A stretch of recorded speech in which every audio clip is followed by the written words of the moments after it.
अब्दुल रहीम खान खाना अजमेर का सूबेदार था। जब वो शेरपुर पहुंचा तब इसका पता कुंवर अमर सिंह को चला, जो महाराणा प्रताप के पुत्र थे। अमर सिंह ने शेरपुर छावनी पर अचानक आक्रमण कर दिया। उस आक्रमण में मुगल सेना में भगदड़ मच गई। मुगल सेना को अपनी छावनियों को छोड़कर भागना पड़ा। छावनियों के अंदर से लूटा हुआ माल व अब्दुल रहीम खान खाना, जिसकी बेगम आनी खान को बंदी बनाकर महाराणा प्रताप के सामने पेश किया गया।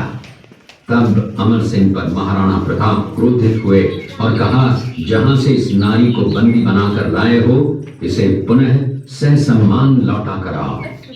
महाराणा प्रताप ने कहा, हमें नारी से कोई दुश्मनी नहीं है, हमें तो देश विद्रोहियों से दुश्मनी है, जिन्होंने चारों तरफ आतंक फैलाया है।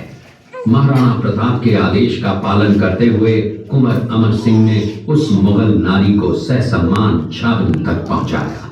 इस प्रकार महाराणा प्रताप ने अपने क्षत्रिय राजपूत धर्म का पालन किया और पराई स्त्रियों को मां, बेटी और बहन का दर्जा दिया। ये है महाराणा प्रताप का चरित्र और नैतिक उदारता का परिचय। ये गढ़ का दृश्य देखा, उसी किले के अंदर की ये घटना है। मेवाड़ की एक ऐसी मां थी जिसने अपने पुत्र का बलिदान देकर राजवंश की रक्षा की थी। उस मां का नाम पन्नाधाय था।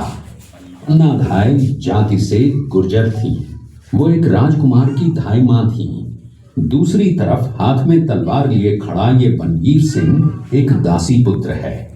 ये कुंवर उदय सिंह की हत्या करके मेवाड़ की राजगद्दी प्राप्त करना चाहता था।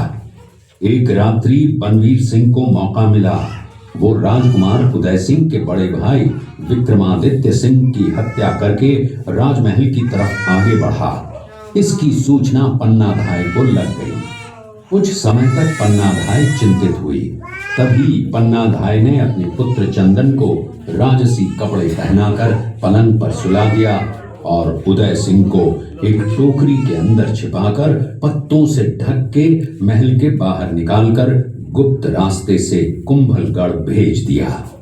बनवीर सिंह जब तलवार लेकर राजकक्ष में आया तो उसने पन्नाधाय से कड़क आवाज में उदय सिंह के लिए पूछा, तो पन्नाधाय ने चंदन की तरफ इशारा किया। बनवीर ने चंदन को उदय सिंह समझकर चंदन की हत्या कर दी और ये समझने लगा कि मैंने राजकुंवर उदय सिंह को मार दिया। वही राजकुंवर बड़े होकर राजा बने और अपने नाम का उदयपुर नगर बसाया, जो यहाँ से 40 किलोमीटर दूर है। और उन्हीं के पुत्र महाराणा प्रताप हुए, जिन्होंने हल्दी घाटी का युद्ध लड़ा और आज हम लोग उनका इतिहास यहाँ पर देख रहे हैं। इस दृश्य में देखिए महाराणा प्रताप अपनी प्रतिज्ञा का पालन करते हुए। महाराणा प्रताप ने प्रतिज्ञा की थी कि जब तक अपनी मातृभूमि को शत्रुओं से मुक्त नहीं करा लेता, तब तक न तो मैं महलों में रहूंगा, न किसी धातु के पात्र में भोजन करूंगा, न किसी गद्दी के बिछौने पर सोऊंगा। पत्ते ही भोजन के पात्र होंगे, जमीन ही बिछौना होगा। इस प्रतिज्ञा का पालन उन्होंने 21 वर्षों तक जंगलों में रहकर किया। इस दृश्य में देखिए महाराणा प्रताप वृक्ष के नीचे बैठकर पत्तों पर खाना खाते हुए।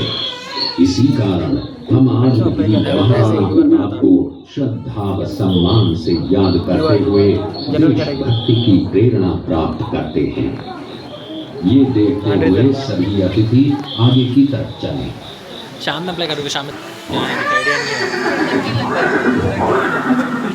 ये दृश्य महाराणा प्रताप और सुविख्यात स्वामी भक्त घोड़े चेतक के अंतिम मिलन का है।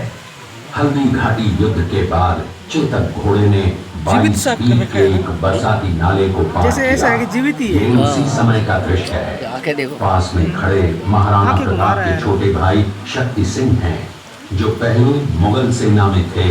बाद में वो महाराणा प्रताप की तरफ आए, माफी मांगी और अपना घोड़ा महाराणा प्रताप को दिया।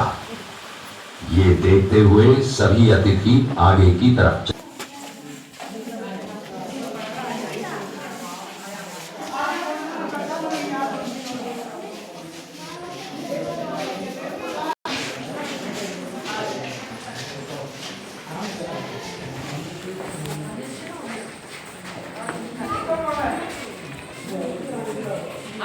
बार मार्च यानी कि चैत के महीने में यहाँ पर देसी गुलाब की खेती होती है, जिसे हम कहते हैं चैती गुलाब। उन्हीं गुलाब के फूलों से इस प्लांट के जो है यहाँ पर हम गुलाब जल बनाते हैं। ये गुलाब जल बनाने का प्राचीन है। इसमें हम 10,000 फूल और 25 लीटर पानी डाल के इसे हम पैक करते हैं। नीचे से आग जलाते हैं, जो पीछे नली द्वारा कॉफी के बर्तन में जो भाप बनती है वो गुलाब जल है। गुलाब जल अपने लिए आंखों में, मिठाई में, खीर, लस्सी में काम में लेते हैं। इसी प्रकार गुलकंद बनाते हैं। गुलकंद खड़ी मिश्री को गुलाब की पत्तियों के साथ दोनों को मिक्स करके सनलाइट में पकाते हैं, जिसे खाने से पेट जलन, गैस, कब्ज, एसिडिटी, अल्सर और पाइल्स की समस्या दूर होती है। और डायबिटीज वालों के लिए हम जामुन की गुठलियों से जामुन का अर्क बनाते हैं। यहाँ पर हम एलोवेरा जूस है, आंवले का जूस है, इत्र तैयार करते हैं। इन सभी का सैंपल फ्री है। अब आगे आपको सैंपल बताएंगे, कोई चार्ज नहीं, कोई पैसा नहीं है। रोज बढ़ रहा है, ऊपर से चढ़ाओ इनको।